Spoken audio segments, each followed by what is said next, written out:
This video has solutions for book problems from section 10.8. I'm going to write here numbers 25 through 47. That's the assignment. We'll see if we get through the whole thing or not, possibly broken up into two videos.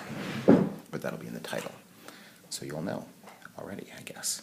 And I don't know yet. So what we're doing here, we are finding the interval of convergence for a power series. And we do that using the ratio test. So what's the difference between this and what we were doing back in sections 10.5 and 10.6 with the ratio test? Well, what we're doing now is different because there are x's involved. So when I go ahead and do the ratio test and find my limit, there's going to be some x left over. And what that means is we can try to figure out what x's will make the series converge. We'll have flexibility with the x's. You have examples in your notes. This is a very important video here. If you struggled with these problems and weren't really sure how to move through these, then watch the first couple and then turn the video off and go back and try some more. This is a super important skill. When I referred earlier in the chapter to how important the ratio test was for us, I was referring to using it in this context. So the directions for all of these are find the, it says find the radius of convergence and the interval of convergence. So I'll talk about what the radius of convergence is as we go through. All right. So here, anytime I do the ratio test, I'm going to make sure that whoever is looking at this, in this case you, knows that I'm going to do the ratio test. So ratio test. And when we do the ratio test, we're always finding a limit. And I need to write that. You can't be lazy and skip this. It makes it wrong. All right, so I need the n+1 term. And when I increase k by 1, that'll turn into k plus 1 plus 1, or k plus 2, divided by, or multiplied by the reciprocal of the k term, which is just what shows up here.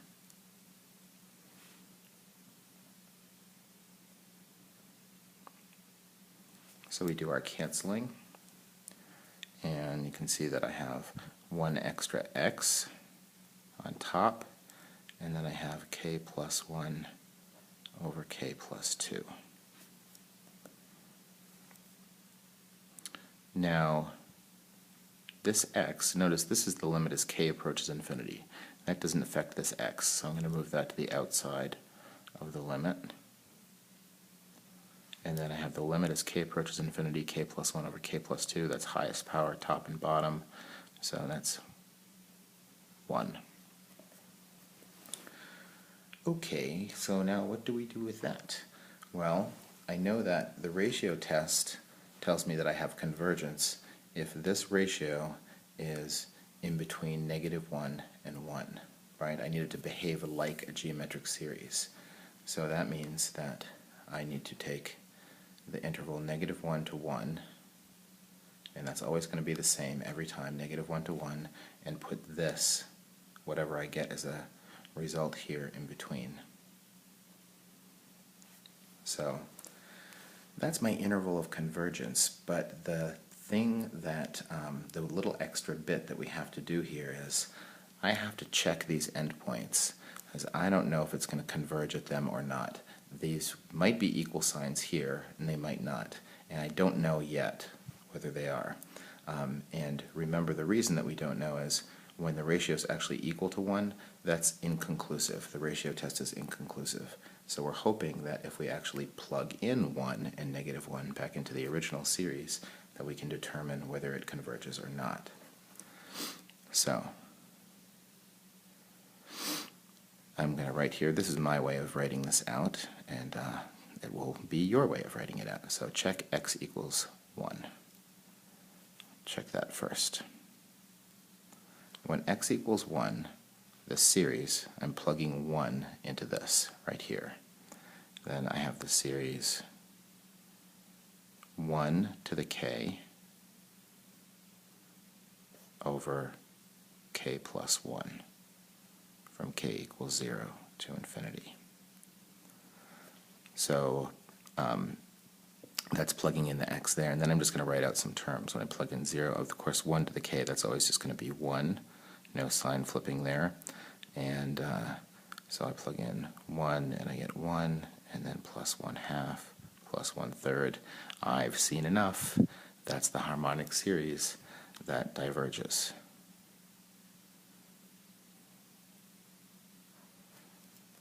Right? And when we're just checking endpoints, you don't need to offer a justification there. If you see the harmonic series, which often shows up here, it shouldn't be too much of a surprise that the harmonic series often shows up, because these are the boundaries, right? And the harmonic series is itself kind of like a boundary. And then I'll check x equals -1. When x equals -1, I have the series from k equals 0 to infinity of, here I'm plugging in -1, so I have -1 to the k, so that's going to be like a sign flipper now, over k plus 1. So the first term will be 1 minus 1/2 plus 1/3 minus 1/4, etc. That's the alternating harmonic series.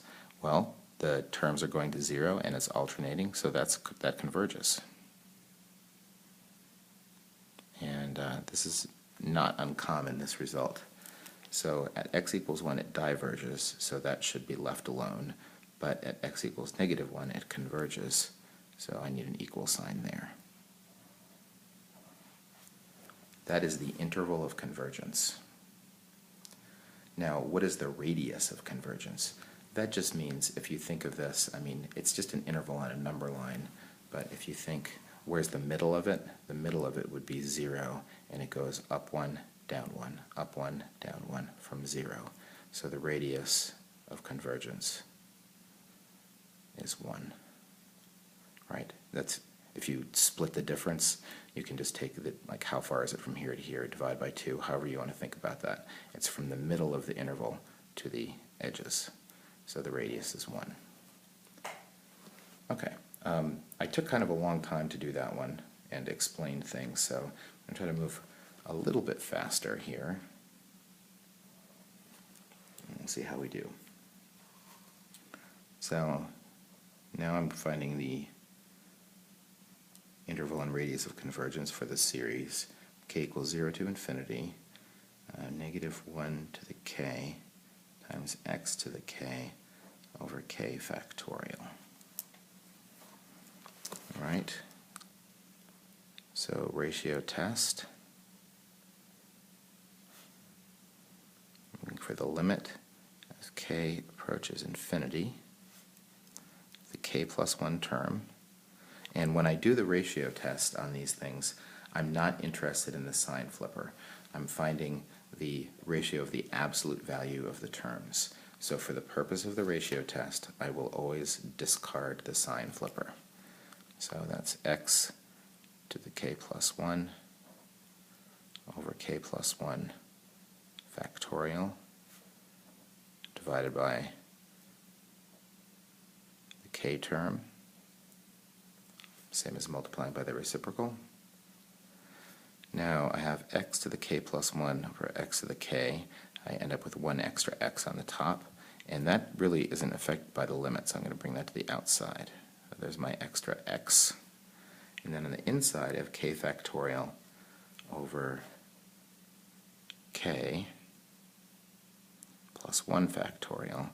So when I cancel out here, I'm going to have the k plus 1 on the bottom left over. Please try not to make the mistake, and please try to understand that this is not the harmonic series. Here, this is the result. We're doing the ratio test. This is not the series. I'm interested in what this limit does, right? Not this is a series. That's not what's going on here. That's the series. This is the result of the ratio test performed on the series. Here I'm only interested in the limit. So that gives me x. This limit highest power is on the bottom, so it goes to 0. Okay, my result of the ratio test is always to take my result here and put it in between -1 and 1. I'm going to leave the x in there. I know x times 0 is 0, but I want to leave it here so I can properly inspect this. So now, what values of x make this true? Well, any value of x that you choose, since I'm multiplying by 0, it's going to converge for all x's. Any x value you want will make this true. So this converges from -infinity to +infinity, or in other words, it converges for all x. That is the most awesome kind of series, I think, because it converges everywhere. What does that mean? If you're thinking about, like, what the heck does this all mean? It means that if you let yourself go ... off to infinity, then whatever series whatever function this converges to, it converges everywhere. It actually, as it wraps closer and closer and closer, it actually becomes the function everywhere on the entire domain of the function. What's the radius of convergence? Well, I guess it's infinity, right? 0 to infinity, 0 to -infinity.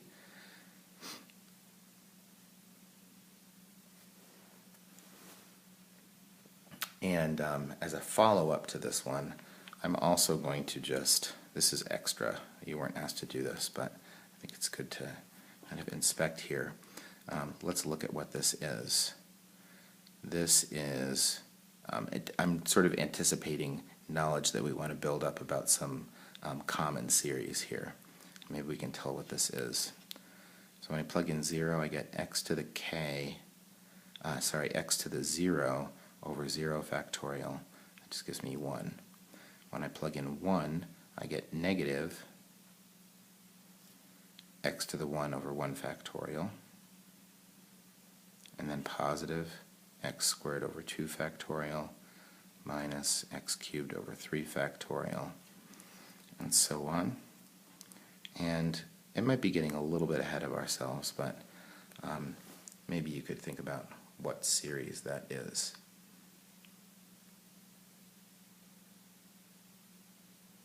Maybe I won't say anything about it now. I'll just leave it as that. But that's what the first 4 terms would look like, just so we know.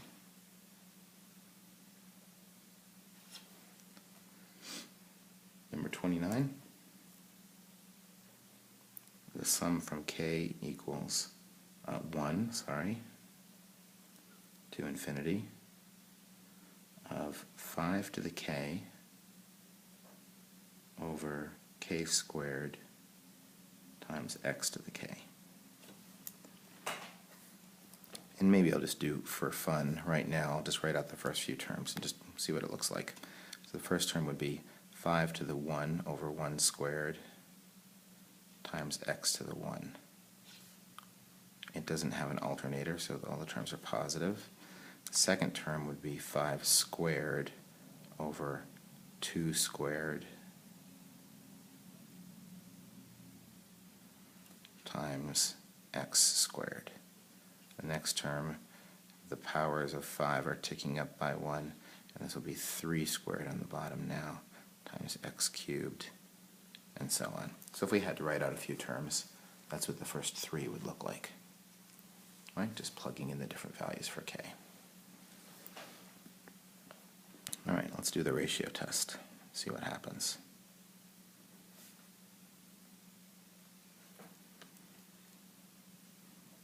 So limit as k approaches infinity of 5 to the k plus 1 over k plus 1 squared times x. I'm going to put this on the top, I guess. X to the k plus 1. Then divide by this. Having something here is the same as having it on the top, so that's going to end up down here, right? That makes sense. Our x's should cancel here, and k squared. All right? We'll deal with the x's first. I have 1 extra x on the top, and that is not affected by the limit, so I'm going to put that on the outside. It's the limit. I've got 1 extra 5 on the top, and then I've got this k squared over k plus 1 squared. Well, k plus 1 squared is a polynomial with a k squared in the front. K squared plus, who cares what comes after that. So I have 5k squared over k squared, highest power, top and bottom. So that's 5. I have x times 5. And like we do every single time with the ratio test here, looking for a radius of an interval of convergence, rather, I'm going to put that in between -1 and 1. So dividing by 5, that converges on the interval -1/5 to +1/5. But I don't know what happens at those endpoints. At those endpoints, when an x is 1/5, then the ratio test, if x was 1/5, this would be 1, inconclusive. Likewise, for -1/5, the ratio would be -1. When it's 1 or -1, that's inconclusive. So I need to check. So I'm going to check my endpoints. Check x equals 1/5. So what does this series look like if x is 1/5? Well, that would be the series 5 to the k times 1/5 to the k over k squared, starting at k equals 1. Well, 5 to the k times 1/5 to the k is equal to 1 to the k, right? You can, if they're to the same power, you can combine the insides there. So that's just 1 on the top. So that is equal to, when I plug in 1, when I plug in 2, when I plug in 3, and so on. That's a p series with a p that's greater than 1. So that converges. You can see how you can see some of our knowledge that we built up in previous sections is coming into play here. So I'm just going to go ahead and deal with that now. So at 1/5 it converges, so that means I need the equal sign there. And then I need to check x equals -1/5. And maybe I'm going to pause here for just a second and let you think about what you think the result might be before you do this, if we're going to get convergence or not. We'll do the work, but what does your gut tell you based on what happened here? All right, let's see it. What did you think? Do you think it's going to converge?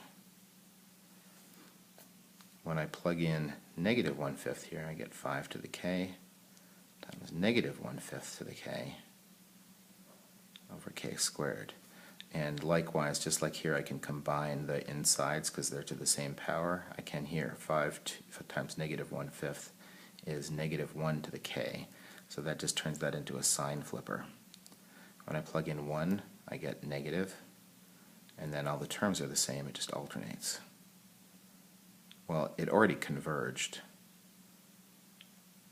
when it wasn't alternating, so this also converges. In fact, if you wanted to show off, you could say that it converges absolutely, right? It even converged when it didn't alternate, right? Up here, that converges conditionally because it diverges when it's all positive. It's all coming together. This is so cool. So it converged there too. So there's my interval of convergence. What's the radius?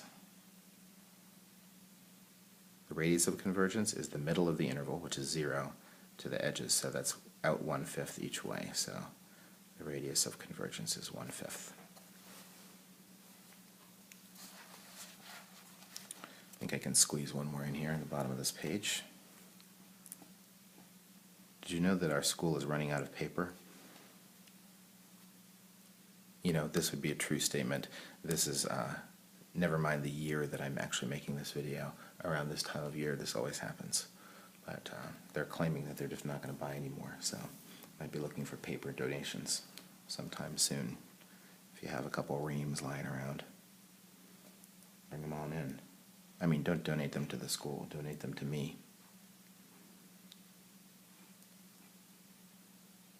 Because we need paper.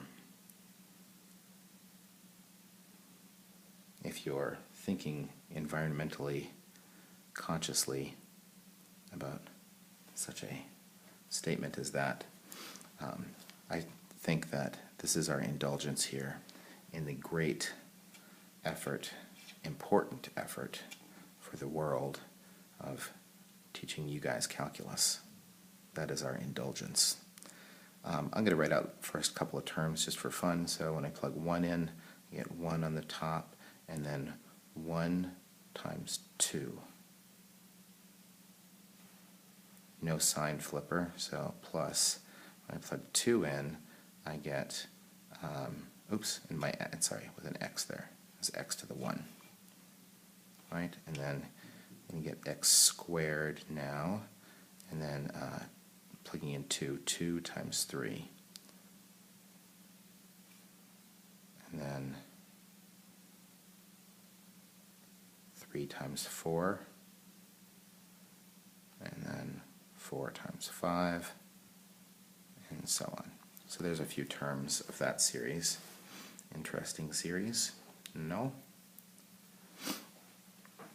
And you might notice, kind of like just looking ahead here, when we have to check the endpoints, which we do have to do, even if you really strongly believe that you know what's going to happen with the endpoints, you still have to show the work for that. I know it's a little tedious, but must be done. That this, by limit comparison, this is like k squared on the bottom. So this thing is going to be, at those endpoints, it's probably going to be like k squared, straight up k squared and alternating k squared. So I'm expecting now, especially based on a result having just done the previous problem, that we're going to converge at both of those endpoints. But we'll do the work, because that's what we do. Show all our work. This is not the same as when your Algebra 1 teacher said, show your work, and you're like, come on, I can just see the answer. This is not the same as that. This is about communication. All right, so the k plus 1 term, x to the k, and then this would be k plus, the k turns into k plus 1, and the k plus 1 turns into k plus 2.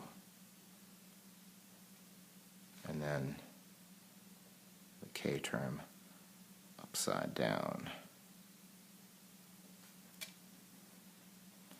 So there's an extra x on the top.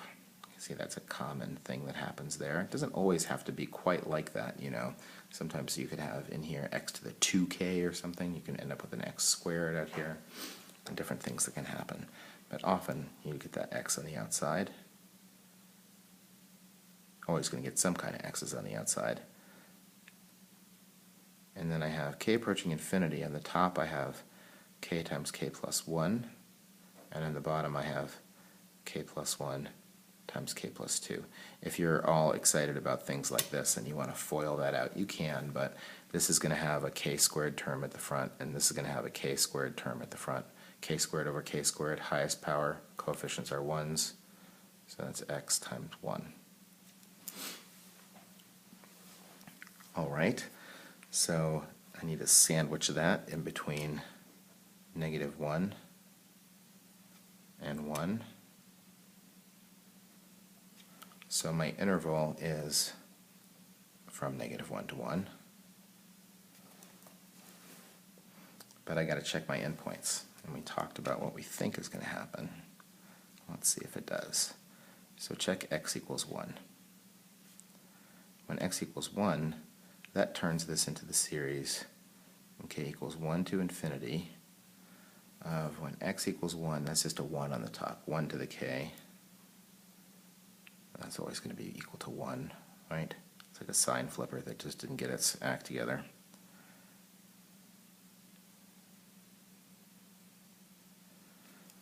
And that is, we can write out the first few terms, but it's really not the terms that are going to help us.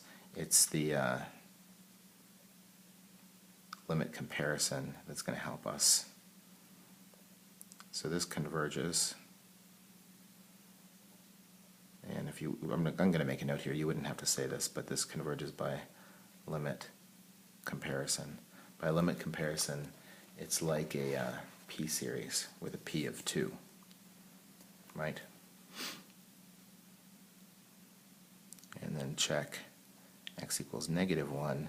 It's going to be the same thing, except it's going to alternate. Because when I plug in the -1 for x here, that's going to give me a -1 to the k on the top. There's your sign flipper. So that's going to be the same series starting at 1, so it'll be -1/2 plus 1/6 minus 1/12, yada, yada, yada. That's what the dots stand for. Did you know that? Yada, yada, yada. And that converges, and we don't even need limit comparison there because the terms are getting smaller and it's alternating. So by the alternating series test, that converges. So it converges at both endpoints. There's my interval, and the radius from the middle of the interval out either way, radius is 1.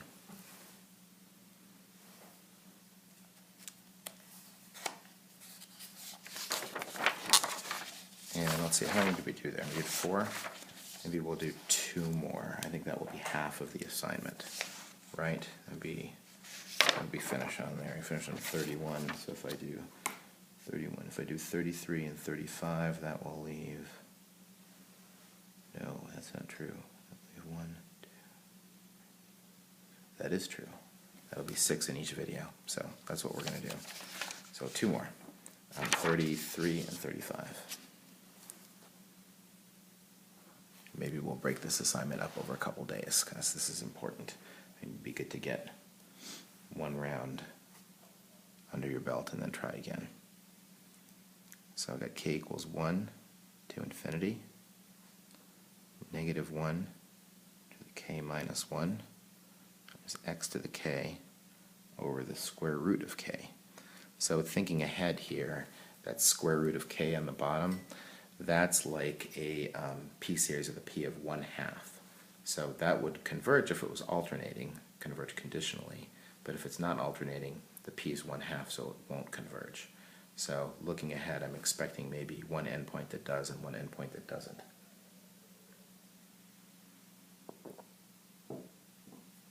If you wanted to write out a couple of terms, you could do that.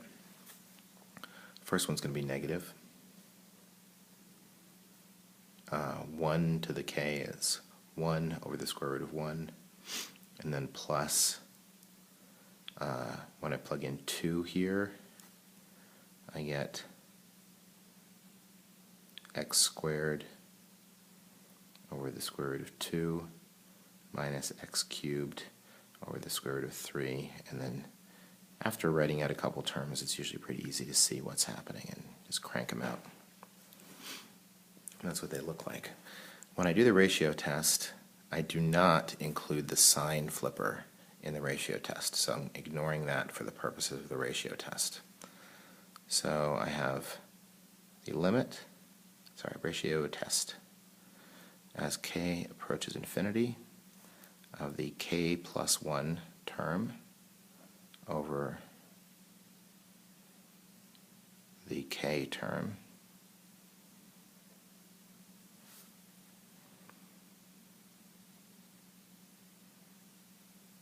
and I meant to put my x on the outside. Oh well, I'll put it in here, it doesn't matter because the limit is k approaching infinity, doesn't affect x. So, and then I have square root of k over the square root of k plus 1. That's really highest power top and bottom, right? That's k to the 1/2, k to the 1/2, coefficients are the same, so that's just equal to x times 1. As always, I need to sandwich that in between -1 and 1, and then I need to check my endpoints. And we think we know what's going to happen here. One's going to converge, and one's going to not converge. So let's check x equals 1 first. When x equals 1, then the series 1 to the k, that just turns into, well, 1 to the k, and then I have here my sign flipper negative 1 to the k minus 1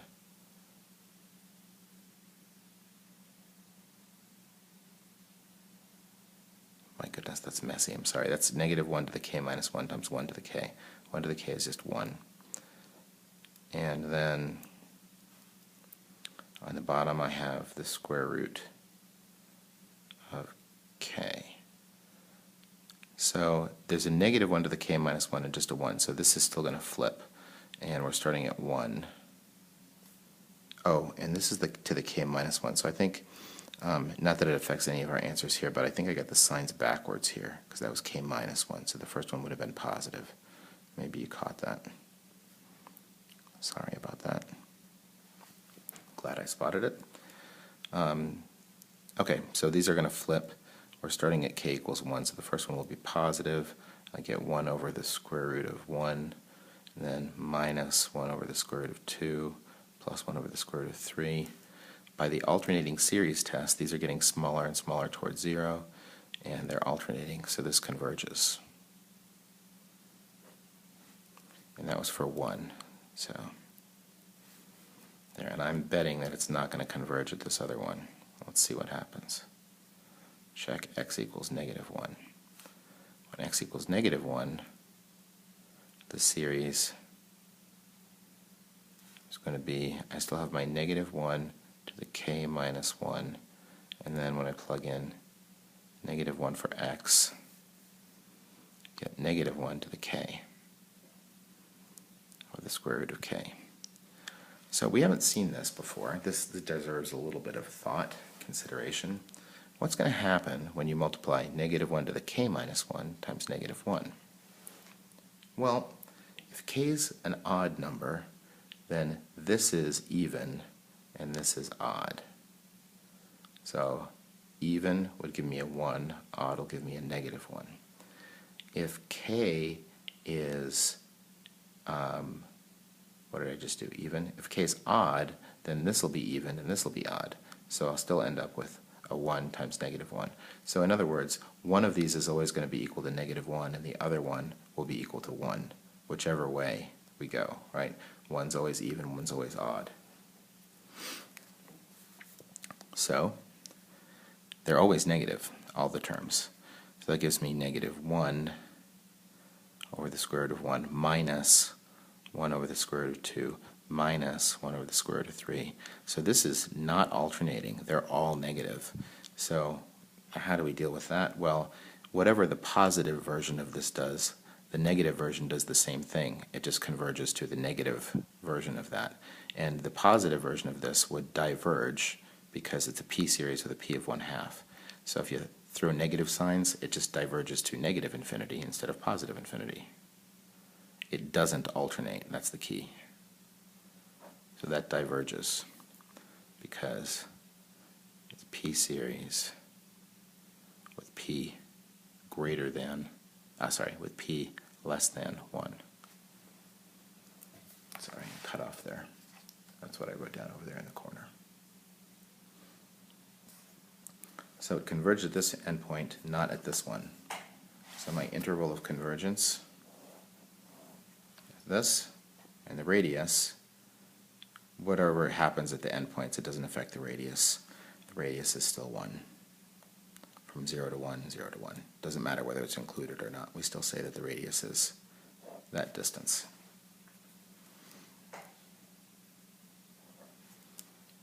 And number 35, last one for this assignment. So k equals 0 to infinity of negative 1 to the k. It's a flipper. K to the 2k plus 1. At 2k plus 1, that gives me odd numbers, right? Just 2k would be even numbers. 2k plus 1 gives me odd numbers. That's how we get odd numbers. And 2k plus 1 factorial. This is actually a very famous series. We'll to recognize this one. Let me go ahead and write out a couple of terms. So I'm going to plug in 0, that's 1, and then I plug in 0, that's x to the 1 over 1 factorial, so that's just x. Next term will be negative, and then these tick up by odd numbers. So when I plug in 1, I get 3. That's x cubed over 3 factorial plus x to the 5th over 5 factorial, and so on. You might have seen that in a homework problem before. Do you recognize that? What that is the series for? Do you want me to tell you? No, I don't think so. Maybe you recognize it though. It's all odds and it's just the factorials showing up, so that's a hint, I think, for what's going on there. It's one of, pretty soon we'll look at, there's the big 4 series that we just need to know, we just need to recognize as soon as we see them, and this is one of them. So let's do the ratio test. The limit as k approaches infinity of, ignore the sign flipper for doing the ratio test. Please try to remember that. Okay, now I need to do the k plus 1 term, so let's be careful here. When I plug in k plus 1 here, the 2 distributes through the k plus 1. So that's x to the 2 times k plus 1, which is 2k plus 2, plus 1. Be careful about that. And then same thing here. When I plug in k plus 1, the 2 distributes through the k plus 1 that I'm replacing that with. Then I have another plus 1, so that's 2k plus 3 factorial. Of course, they should be the same, right? In my experience, it's a common mistake not to deal with that correctly, right? The k plus 1 is taking the place of the k, so the 2 multiplies the whole thing. And then have my original upside down because I'm dividing by that. Now if I have x to the 2k plus 3 and x to the 2k plus 1, that means I have 2 extra x's, right? Because this is 2 bigger than that. There's 2 extra x's when I subtract those exponents. Times the limit as k approaches infinity of, here, let's see, this is 2k plus 3 times 2k plus 2 times 2k plus 1 all the way down, so I have 2 things left over here. 1 over 2k plus 3 times 2k plus 1. And that's x squared times this limit. Highest power is only on the bottom, so that's 0. Remember, this is not the series. I'm not looking at this saying, oh, this is a p series of p equals 2. No, no, no, no. This is the ratio test. I'm just evaluating this limit. This itself is not a series. That's the series. All right, I'm going to sandwich that in between -1 and 1. So then, sorry, to be a 1 there. I got distracted by that. What values of x make this inequality true? Well, if I'm multiplying by 0, then all x's make it true. So this converges everywhere. And that's what happens when we get a 0 here, right? It's just going to converge everywhere. That's a cool kind of series. So you could say the radius is infinity. Another nice thing about that kind of series is that you don't have to check the endpoints because it goes off to infinity. There is no endpoint. So that's it. You're done with that one. No checking endpoints.